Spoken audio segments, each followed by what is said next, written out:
बहुत समय पहले की बात है। उत्तर प्रदेश के कुशीनगर जिले में गुलाबो अपने छोटे बेटे सुदेश के साथ गांव में रहती है। पति के गुजरने के बाद वह जमींदार रघुनाथ के खेतों में मजदूरी करती है।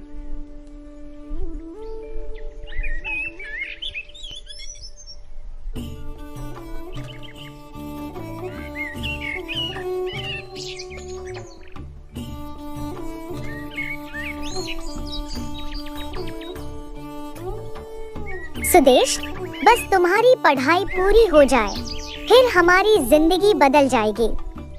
माँ, मैं बड़ा होकर तुम्हें इस गरीबी से निकालूंगा। रघुनाथ गुलाबो को देखता है और उसकी गरीबी का फायदा उठाने की कोशिश करता है। फिर अगले सुबह गुलाबो को खेत में जाता देख रघुनाथ भी उसके पीछे पीछे चल पड़ता है।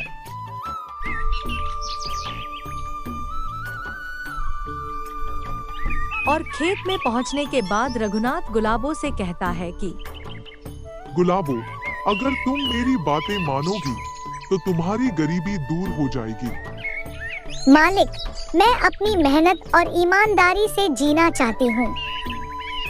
रघुनाथ की आंखों में हवस दिखती है, लेकिन गुलाबो वहाँ से चली जाती है।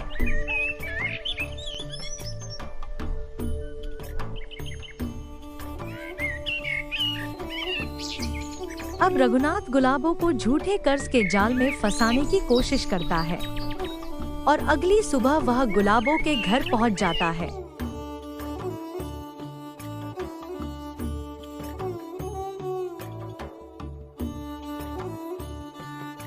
और गुलाबो से कहता है, गुलाबो, तुम्हारे पति ने मुझसे कर्ज लिया था।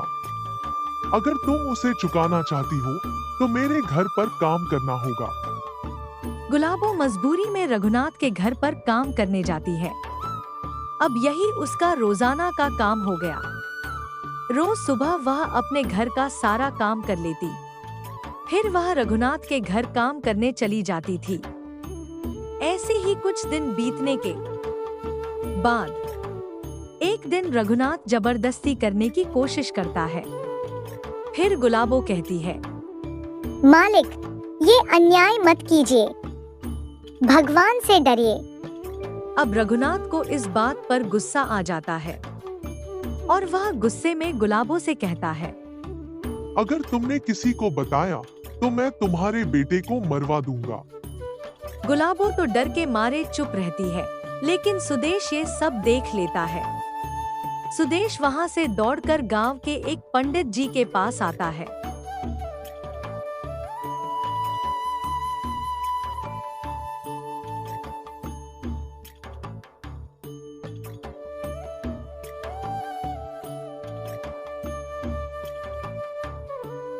और उनसे ये सारी बातें बताता है। पंडित जी, मेरी माँ को बचा लीजिए।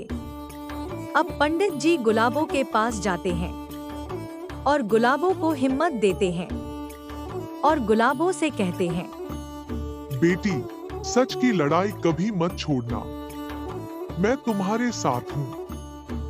अगले दिन पंडित जी ने गांव वालों को इकट्ठा करते हैं।